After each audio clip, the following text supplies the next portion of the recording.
What is up guys, Roy is here. Welcome to the Tech That Matters. In this video we will be talking about the laptop Israeli Dell Inspiron 7560, a beast one on budget laptop as it comes with bunch of features. So let's get right into the video without wasting.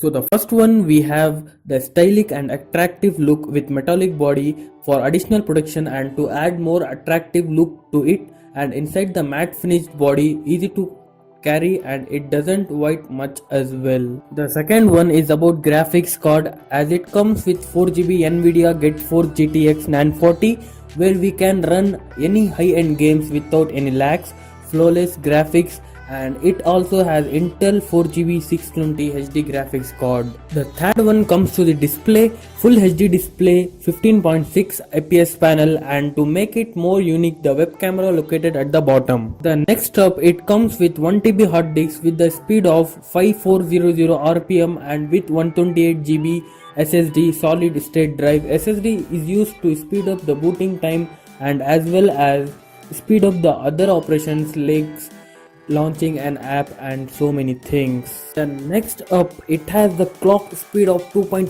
GHz which has turbo boost up to 3.5 GHz, which is quite impressive and pretty cool one. The next up, it comes with 8GB RAM, DDR4 generation. Last but not the least, processor is also good as it comes with Intel i7 7th generation, and if you want to know anything more about the product, the link is in the description below from where you can buy it as well. That is pretty much it guys. If you guys like the video, you know what to do. Leave a like and subscribe to the channel. I'll catch you guys in my next one. This is Roy and I'm signing out. Hope you guys have a great day. Take care and peace out.